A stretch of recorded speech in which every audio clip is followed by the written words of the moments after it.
సోమేష్ ఒక్కగానొక్క చెల్లి సరోజ. సరోజకి చిన్నప్పుడే తల్లిదండ్రి చనిపోవడంతో అన్నయ్య సోమేషే తల్లిదండ్రి అయి సరోజని చాలా గారాబంగా పెంచుతూ ఉంటాడు. సోమేష్ భార్య కూడా సరోజని చాలా బాగా చూసుకుంటుంది. అప్పటికి సరోజ వయసు 10 సంవత్సరాలు మాత్రమే. దాంతో తమ సొంత బిడ్డలాగే సోమేష్ భార్య సరోజని చూసుకుంటుంది. ఏమండి, సరోజకి 10 సంవత్సరాల వయసు వచ్చింది. ఇంతవరకు మీరెందుకని సరోజని స్కూల్కి పంపించలేదు? ఈ రోజుల్లో ఆడవాళ్ళకి చదువు ఎంత ముఖ్యమో మీకు తెలుసా? చదువుకుంటేనే ఈ రోజుల్లో ఆడపిల్లకి విలువ ఉంటుంది. మన స్తోమతకి మించైనా సరే సరోజని బాగా చదివించాలండి. అప్పుడే తన కాళ్ళపై తను నిలబడుతుంది. పల్లెటూరులో ఆడపిల్లని ఎవరు చదివిస్తున్నారని మనం మాత్రం చదివించడానికి, అందుకే నేను స్కూల్కి పంపించలేదు. అలా కాదండి, ఇన్ని రోజులు వేరు, ఇప్పుడు వేరు. ఆడపిల్లలకి చదువు ఉంటేనే మనం మంచి భవిష్యత్తునిచ్చినట్టు. మీరే అన్నారు కదా, మా అమ్మా నాన్న లేని లోటు తెలియకుండా మా చెల్లిని పెంచాలి అని. మరి అలాంటప్పుడు సరోజకి చదువు తప్పనిసరి. ఇన్నాళ్ళు అదంతా నాకు చెప్పేవాళ్ళు ఎవరూ లేక నేను చదివించడం లేదు. ఇప్పుడు నువ్వు చెప్తున్నావు కాబట్టి అమ్మాయిని మంచి స్కూల్లో పెట్టి చదివిద్దాము, ఏమంటావు? అలా సరోజని మంచి స్కూల్లో చదివిస్తాడు సోమేష్. సరోజ కూడా బాగా చదువుకుంటుంది. సరోజని సోమేష్ చాలా గారాబంగా పెంచుతాడు. సరోజ కూడా అన్నంటే చాలా ఇష్టంగా ఉంటుంది. అలా కొద్ది రోజులకి సరోజ చాలా పెద్దగా అయిపోతుంది. సరోజ చదువు కూడా పూర్తవుతుంది. ఇప్పుడు సరోజ చాలా అందంగా ఉంటుంది. ఒక పక్క సోమేష్కి కూడా పిల్లలు కలుగుతారు. వదిన ఏ తారతమ్యం లేకుండా అందరినీ ఒకలాగే చాలా బాగా చూసుకుంటూ ఉంటుంది. రోజు స్వర్ణ సోమేష్తో ఇలా అంటుంది, ఇవ్వండి, సరోజకి పెళ్లి వయసు వచ్చేసింది. ఎంత త్వరగా పెళ్లి చేస్తే అంత మంచిది. ఈ రోజుల్లో ఎప్పుడు జరగాల్సిన ముచ్చట అప్పుడే జరగాలి. ఈ రోజుల్లో ప్రేమ గీమ అని అమ్మాయిలు కూడా పెంచిన వాళ్ళ మాట వినడం లేదు. మీరేమంటారు? అవును స్వర్ణ, నాకు కూడా పెళ్లి చేయాలనే ఉంది. కానీ చేతిలో చిల్లి గవ్వ లేకుండా ఆడపిల్ల పెళ్ళి ఎలా చేయాలి? ఉన్న డబ్బంతా సరోజ చదువుకే ఖర్చు అయిపోయింది. అలా అంటే ఎలా అండి? ఇంట్లో ఆడపిల్ల ఉన్నప్పుడు తల తాకట్టు పెట్టైనా సరే ఆడపిల్ల పెళ్లి బాధ్యత అనేది మనం తీర్చుకోవాలి. లేకపోతే నలుగురు నవ్విపోతారు. సరోజకి మంచి సంబంధం చూడండి. ఎంత సేపైనా సరే సరోజకి మంచిగా పెళ్లి చేయాలి. అది సరే, ముందు సరోజకి మంచి సంబంధం దొరకాలి కదా. నా చెల్లి మనలాగా పేదరికంలో బతకడం నాకైతే ఇష్టం లేదు. అందుకే మంచి డబ్బున్న సంబంధం చూద్దాం అనుకుంటున్నాను. మరి నువ్వేమంటావు? అవునండి, నేను కూడా అదే అడుగుదాం అనుకున్నాను. ఎంత అప్పు అయినా పర్వాలేదు, మనం అప్పు తీర్చుకోవచ్చు. ఎందుకంటే మన పిల్లలు ఇంకా చిన్నపిల్లలే కాబట్టి మనకి కొంత సమయం ఉంటుంది ఆ అప్పు తీర్చడానికి. సరోజకు మాత్రం మంచి సంబంధం పెళ్లి చేయాలండి. అదంతా సరేనండి, ముందు సరోజ మనసులో ఎవరన్నా ఉన్నారో లేదో అది కనుక్కోండి. ఈ రోజుల్లో వాళ్ళ ఇష్టం లేకుండా మనం పెళ్లి చేసినా వాళ్ళు సంతోషంగా ఉండడం లేదు. 100కి 90 మంది అమ్మాయిలు తమకు కావలసిన భర్తని తామే ఎంచుకుంటున్నారు. మరి సరోజ మనసులో ఏముందో తెలుసుకొని సరోజ ఇష్ట ప్రకారమే చేద్దామండి. అలాగే స్వర్ణ, సరోజ వచ్చిన తర్వాత ఈ విషయం గురించి నేను సరోజతో మాట్లాడతాను. ఇలా వీళ్ళిద్దరూ మాట్లాడుకుంటూ ఉండగా దూరం నుంచి సరోజ వస్తుంది. రామ్మారా పెళ్లి కూతురా, నీ గురించే మాట్లాడుకుంటున్నాము. ఇంతలో నువ్వే వచ్చేసావు. మీ అన్నయ్య నీకొక మంచి పెళ్లి సంబంధం తీసుకొని వచ్చాడు. అదే నీతో చెప్పాలంటే ఆలోచిస్తున్నాడు. నీకు ఈ పెళ్లి చేసుకోవడం ఇష్టమేనా, లేదా నీ మనసులో ఇంకెవరన్నా ఉన్నారా? ఉన్నా భయపడకుండా చెప్పు. మీ అన్నయ్య ఆ అబ్బాయినిచ్చే నీకు పెళ్లి చేస్తాడు. అవునమ్మా సరోజ, నీ మనసులో ఎవరన్నా ఉంటే చెప్పు. ఏం భయపడొద్దు. నీ ఇష్టం లేకుండా ఇక్కడ ఏది జరగదమ్మా. మీ అన్నయ్య ఉన్నాడు నీకు అండగా. నా మనసులో ఎవ్వరూ లేరన్నయ్య. నువ్వు ఎవరిని చూపిస్తే నేను వారిని పెళ్లి చేసుకుంటాను. అలాంటి ఉద్దేశాలేమీ నాకు లేవు. అయినా ఇంత కష్టపడి పెంచిన నీ మాట కాదని నేనేదన్నా చేస్తావని నువ్వెలా అనుకున్నావు? నేను నీ చెల్లెల్ని అన్నయ్య. నువ్వు చెప్పిన మాటే వింటాను. చూసావా స్వర్ణ, నేను చెప్పానా నా చెల్లెలు అలాంటిది కాదు, తన మనసులో ఎవరూ ఉండరు అని. నా చెల్లంటే బంగారం. ఏమనుకుంటున్నావు? అవునులేండి, మీరు మీ చెల్లెలే బంగారం, మేమేమో ఇత్తడి కదా. ముందు పెళ్ళి పనులు చూడండి. పక్క ఊరిలో జమీందారీ కుటుంబం. అబ్బాయి ఉద్యోగం చేస్తున్నాడు. వాళ్ళకి కావలసినంత డబ్బుంది. వాళ్ళు రేపు అమ్మాయిని చూసుకోవడానికి పెళ్లి చూపులకి వస్తున్నారు స్వర్ణ. అలాగే అండి, నేను రేపు కావలసిన ఏర్పాట్లన్నీ చేసుకుంటాను. తర్వాతి రోజు కాంతమ్మ వస్తుంది పెళ్లి కొడుకు తల్లి పెళ్లి కూతుర్ని చూడ్డానికి. తరువాత స్వర్ణ ఇలా అంటుంది, అమ్మాయిని చూశారు కదండి, ఇప్పుడు మనం మిగతా విషయాలు మాట్లాడుకుందాం. సరోజ లేచి లోపలికి వెళ్ళమ్మా అని అంటుంది. చూడయ్యా సోమేషు, నేను మొహమాటం లేని మనిషిని. అందరూ నన్ను గయ్యాళ్ళదనుకుంటారు కానీ నేను ఉన్నది ఉన్నట్టు మాట్లాడతాను. మా అబ్బాయికి మంచి ఉద్యోగం, మాకు కావలసినంత డబ్బు ఉంది. ఇది డబ్బు కోసమైతే కాదు, నలుగురిలో నా పరువు కోసం అడుగుతున్నాను. మా అబ్బాయికి బయటి సంబంధాలు 10 లక్షలు ఇస్తామంటున్నారు. తల్లిదండ్రి లేని పిల్ల కొంచెం మంచిగా బ్రతుకుతుంది మా ఇంటికి వస్తే అన్న ఉద్దేశంతో నేను మీ సంబంధం చూడడానికి వచ్చాను. మరి నువ్వు ఆ కట్నానికి తూగలవు అంటే నేను మీ అమ్మాయినే కోడలుగా చేసుకుంటాను. ఆ పైన మీ ఇష్టం. 10 లక్షలా?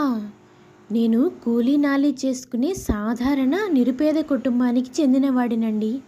10 లక్షలంటే నేను ఎక్కడి నుంచి తెచ్చివ్వగలను? మంచి సంబంధమే, నేను కాదనడం లేదు. కానీ 10 లక్షలంటే నేను ఎక్కడి నుంచి తెచ్చివ్వలేనండి. ఏంటయ్యా, నేనేమన్నా నేను దాచుకోవడానికి అడుగుతున్నానా ఏంటి? మీ చెల్లెలు సుఖపడుతుందనే కదా. ఆ డబ్బు బ్యాంకులో వేస్తే నెల నెల వడ్డీ వస్తే మీ చెల్లెలే నెల నెల కావలసినవన్నీ కొనుక్కుంటూ ఉంటుంది. దాంట్లో నా స్వార్థమేమీ లేదు.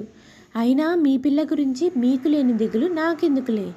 10 లక్షలు ఇస్తే చెప్పండి, లేకపోతే లేదు, ఇంకా అంతే. మరీ 10 లక్షలంటే చాలా ఎక్కువండి. ఒక 5 లక్షలంటే అప్పు సొప్పు చేసి నేను ఎలాగోలా పొలం అమ్మేసైనా ఇవ్వగలను. సరే పిన్ని గారు, మీ మాట కాదు, మా వారి మాట కాదు, మధ్యలో 7 లక్షలు మేము ఎలాగోలా చూసుకుంటాము. కానీ ఇంకా పై ఖర్చులేమి మా మీద పెట్టొద్దు, మేమంతా స్తోమత కలవాళ్ళం కాదు అని అందరూ మాట్లాడుకొని పెళ్లి చేయాలని నిర్ణయించుకుంటారు. అరేనయ్యా, కానీ ఒక షరతు, నాకు డబ్బులు మొత్తం తాళి కట్టడానికి 1 నిమిషం ముందే చేతిలో పడిపోవాలి. అది కూడా ఎవరికి తెలియకుండా.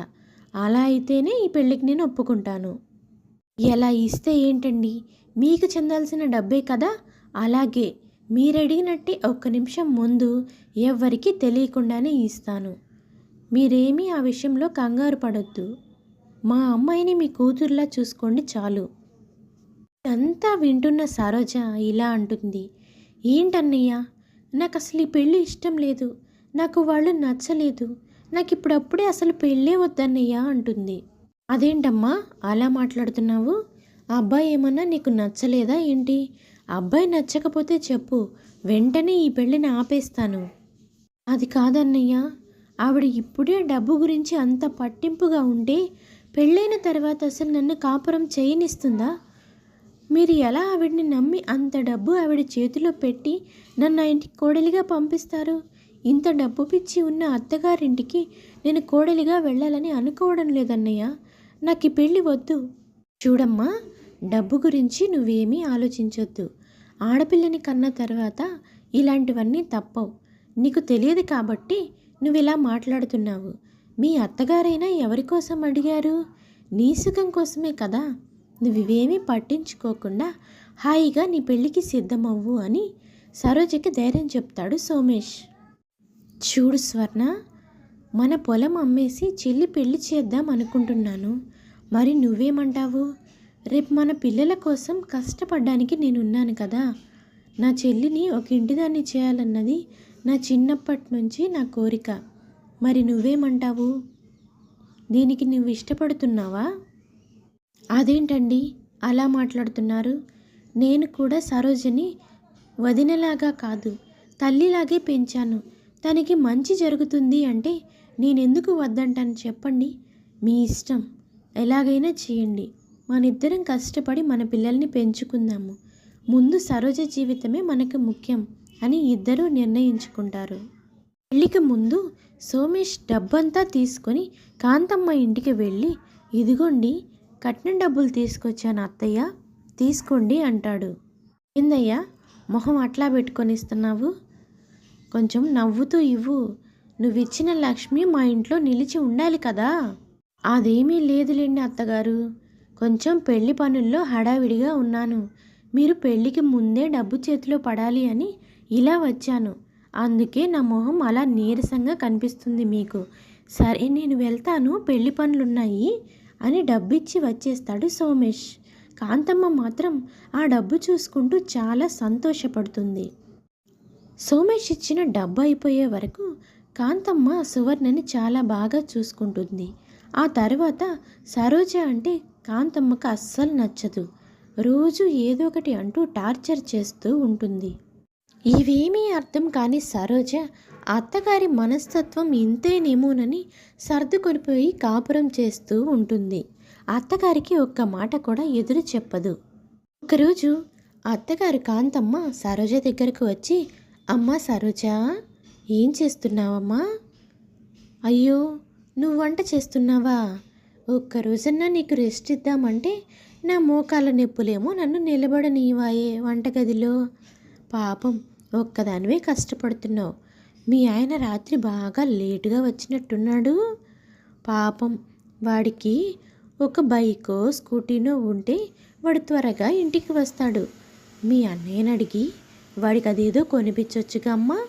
పాపం వాడు నోట్లో నాలిక లేనివాడు, అందుకే ఏమీ అడగలేకపోతున్నాడు. అడగొచ్చుగా అమ్మా. మీరేం మాట్లాడుతున్నారు అత్తయ్య? పెళ్లి చేయడానికి మా పుట్టింటి వాళ్ళు పొలం అమ్ముకొని పెళ్లి చేశారు. ఇప్పుడు వాళ్ళు ఇవన్నీ ఇవ్వాలంటే అస్సలే కుదరదు. కట్నం డబ్బులు మీ దగ్గర ఉన్నాయి కదా, వాటిలో కొంత డబ్బు తీసి ఆయనకి బైక్ కొనిపించవచ్చు కదా అత్తయ్య. ఆ డబ్బులు ఇప్పుడు దాకా ఎక్కడున్నాయమ్మా? మీ పెళ్ళికే సరిపోలేదు నువ్వు తెచ్చిన కట్నం డబ్బులు. అయినా అత్తగారింటి వాళ్ళు అబ్బాయికి బండి పెడతారు కదా, అది సాంప్రదాయం కూడా. ఇప్పుడు అందరూ అదే జరుగుతుంది. మరి మీ పుట్టింటి వాళ్ళు ఎందుకు పెట్టరు? వెళ్ళి అడిగిరా అమ్మా. లేదత్తయ్య, మా అన్నయ్య ఇప్పటికే చాలా ఇబ్బందులు పడుతున్నాడు అప్పుల వల్ల. మా అన్నయ్యకి ఇంకా అప్పులు నేను పెంచలేను. మా అన్నయ్య వాళ్ళు ఏమీ తీసుకొని రాలేరు. నేను మా ఇంట్లో వాళ్ళని ఏమీ అడగను. ఏంటి అత్తగారికి ఎదురు చెప్తున్నావు? మర్యాదగా వెళ్ళి మీ ఇంటికి వెళ్ళి అబ్బాయికి ఒక బండి తీసుకొని రా అని కాంతమ్మ చాలా కోపంగా హెచ్చరిస్తుంది. అత్తగారిగా మీరేం చెప్పినా వింటాను, కానీ ఇలా మా పుట్టింటి వాళ్ళని ఇబ్బంది పెట్టే విషయంలో మాత్రం మీ మాట నేను వినలేను. నన్ను క్షమించండి అత్తయ్య అంటుంది. తర్వాత రోజు కాంతమ్మ సరోజ వాళ్ళ పుట్టింటికి వెళ్తుంది. అప్పుడు స్వర్ణ, రండి పిన్ని గారు రండి. ఏంటి ఇలా చెప్పా పెట్టకుండా వచ్చారు? సరోజ రాలేదా? సరోజ ఏమైనా తప్పు చేసిందా ఏంటి? ఏమైంది పిన్ని గారు అలా నిలబడిపోయారు? చెప్పండి. అదేమీ లేదులేమ్మా, మా అబ్బాయి మీతో ఒక విషయం చెప్పడానికి ఇబ్బంది పడుతున్నాడు.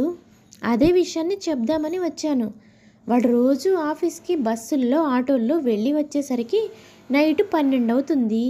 అప్పటి వరకు మీ అమ్మ ఏమీ తినకుండా వాడి కోసం ఎదురు చూసి లేనిపోని రోగాలు తెచ్చుకుంటుంది. అందుకే మీరు గనక వాడికి ఒక బైక్ కొనిపించారంటే రోజు ఆఫీస్కి వెళ్ళడం రావడం త్వరగా చేస్తాడు. అప్పుడు మీ అమ్మాయి ఆరోగ్యం కూడా బాగుంటుంది. ఇదే విషయాన్ని మా అబ్బాయి మీతో చెప్పాలంటే మొహమాట పడుతున్నాడు. అదే నేను చెప్దామని వచ్చాను. ఒక బైక్ తీసివ్వండి. ఏం మాట్లాడుతున్నారు అత్తయ్య? పెళ్లి చేయడానికి నానా తిప్పలు పడి అప్పులు చేసి వాటిని కట్టుకోలేక ఇబ్బంది పడుతున్నాను. ఇప్పుడు బండి అంటే నేనెక్కడి నుంచి తీసుకురాగలను? ఇంకా నాకంటూ ఉంది ఈ ఇల్లు ఒక్కటే. ఇల్లు అమ్మేసి తీసుకురావాలి తప్ప నా దగ్గర వేరే మార్గమే లేదు. మీరేం చేస్తారో నాకు తెలియదయ్యా. మా అబ్బాయి నోరు తెరిచి అడిగాడు, మరి ఆపై మీ ఇష్టం. తెస్తారో తేరో. మీ అమ్మాయి సంతోషంగా సుఖంగా ఉండాలి అనుకుంటే తీసుకురండి, లేకపోతే ఆ తర్వాత మీ ఇష్టం. నేనైతే చెప్పాల్సింది చెప్పాను. అయినా అన్నగా తేవాలి అనుకుంటే నీకు మార్గమే కరువా? ఏంటి పిన్ని గారు, పెళ్ళికి ముందు ఒకలాగా, పెళ్ళైన తర్వాత ఒకలాగా మాట్లాడుతున్నారు? అంటే ఇప్పుడు మేము బండి కొనివ్వకపోతే మా అమ్మాయి సంతోషంగా ఉండదనే కదా మీ మాటల్లో అర్థం? అమ్మా, నా మాటల్లో నువ్వే అర్థాన్నైనా వెతుక్కో. నేను చెప్పాల్సిందైతే నేను చెప్పాను. ఆ పైన మీ ఇష్టము. నేను వెళ్ళిపోతున్నాను. వెంటనే సోమేష్, స్వర్ణ నువ్వాగు. సరే అత్తయ్య, నేను ఏదో ఒకటి చేసి రేపు ఉదయంలోగా బండి తీసుకుని వచ్చి మీ ఇంటి దగ్గర పెడతాను. మీరైతే మా చెల్లెల్ని సంతోషంగా సుఖంగా చూసుకోండి అని అంటాడు. కాంతమ్మ అక్కడి నుంచి వెళ్ళిపోతుంది. అన్నమాట మీద నిలబడ్డావే, ఉదయానికల్లా బండి తీసుకుని వచ్చావు. బండి తళాలు ఇక్కడిచ్చి నువ్వు వెళ్ళు. అది అత్తగారు, ఎలాగూ ఇక్కడి వరకు వచ్చాను కదా, ఒక్కసారి సరోజతో చూసి సరోజతో మాట్లాడి వెళ్తానండి. అమ్మాయి గుడికి వెళ్ళిందయ్యా. అమ్మాయి వచ్చేసరికి లేట్ అవుతుంది. మా వాడు గనక నిన్నిక్కడ చూశాడనుకో, నీ దగ్గర బండి తీసుకుంటున్నానని చిన్నతనంగా ఫీల్ అవుతాడు. వెళ్ళు. తరువాతి రోజు సరోజ అన్న దగ్గరికి వస్తుంది. ఏంటమ్మా సరోజ, బాగున్నావా? నేను కొనిచ్చిన కొత్త బండి మీద బావగారు నువ్వు షికారుకు వెళ్ళారా? బండి నువ్వు కొనివ్వడం ఏంటన్నయ్యా? అది మా అత్తగారు కదా కొనింది. అసలేం జరిగింది నిజం చెప్పన్నయ్యా. ఇప్పుడు వదిన స్వర్ణ జరిగిందంతా చెప్తుంది. కాంతమ్మ ఇక్కడికి రావడం, బండి కొనిమ్మని బెదిరించడం, లేకపోతే మీ చెల్లెలు సంతోషంగా ఉండదని చెప్పడం, అవన్నీ సరోజ వింటూ నిలబడుతుంది. అన్నయ్య, ఇక నుంచి మా అత్తగారు ఏదన్నా కావాలని వస్తే ససేమీరా కుదరదని చెప్పండి. అక్కడ విషయాలన్నీ నేను చూసుకుంటాను. మా ఆయన చాలా మంచివారన్నయ్య. అక్కడ మేము చాలా సంతోషంగా ఉంటున్నాం. నువ్వు అలాంటి దిగులేం పెట్టుకోవద్దు. తర్వాత కాంతమ్మ మళ్ళీ వస్తుంది. ఈసారి కొడుకు బిజినెస్ చేయాలనుకుంటున్నాడని, దానికోసం కొంత డబ్బు కావాలని, అప్పుగా ఎక్కడన్నా ఇప్పించమని వస్తుంది.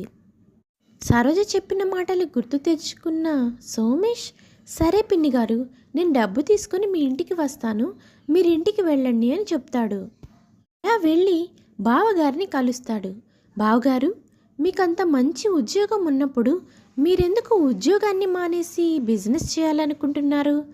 మీ అమ్మగారు మీరు బిజినెస్ చేయడం కోసం నన్ను ఎక్కడైనా డబ్బు తీసుకురమ్మని అడిగారు. బిజినెస్ ఎందుకు చేయాలనుకుంటున్నారో తెలుసుకోవచ్చా? అది మా అమ్మ గురించి మీకు ఒక విషయం చెప్పాలి. మా అమ్మ చాలా పిసినారిది, ఇంకా డబ్బు పిచ్చిది. ఈ పెళ్ళికి ముందు కూడా నేను చెప్పాను కట్నమేం తీసుకోవద్దని. అందుకే కట్నం తీసుకోలేదన్న దురాశతో ఇలా చేస్తుందేమో. ఇప్పుడు సోమేష్ జరిగిందంతా రమేష్కి చెప్తాడు. కట్నం 7 లక్షలు ఇచ్చిన విషయము, ఇంకా బండి కొనిపించిన విషయము మొత్తం చెప్తాడు. రమేష్ సోమేష్కి క్షమాపణ చెప్పి కట్నం డబ్బు ఇంకా బండి తిరిగి ఇచ్చేస్తాడు. ఆ రోజు సాయంత్రం ఆఫీస్ నుంచి ఇంటికి వచ్చిన వెంటనే కాంతమ్మ ఇలా అంటుంది, రా నాన్న రా, నీకోసం నీకు ఇష్టమైన గుత్తి వంకాయ కూర చేశాను, ఫ్రెష్ అయ్యి వస్తే భోజనం వడ్డిస్తాను. అవన్నీ తర్వాతమ్మా, నువ్వు మా అత్తగారింటి నుంచి కట్నం తీసుకున్నావా? బండి కూడా వాళ్లే కొనిచ్చారా? బండి నువ్వు కొన్నానని చెప్పావు. నీకు పెళ్ళికి ముందే చెప్పాను, కట్నం తీసుకునేటట్టయితే నేను పెళ్ళే చేసుకోను అని.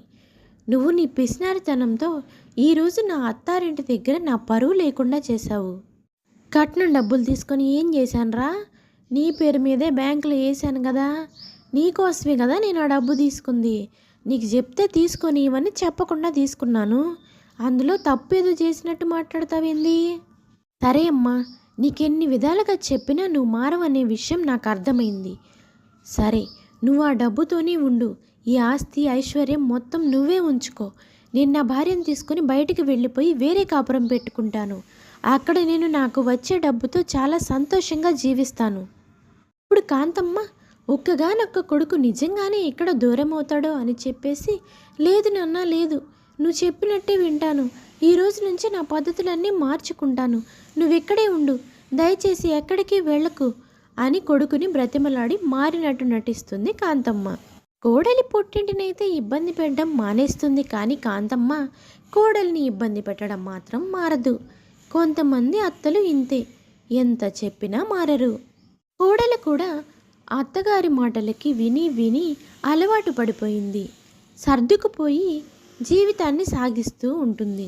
ఇది ఇవాల్టి కథ. ఈ కథ కనుక మీకు నచ్చితే please like, share and subscribe చేసుకోండి. మరెన్నో ఇంట్రెస్టింగ్ స్టోరీస్ కోసం please subscribe to Telugu stories 7777.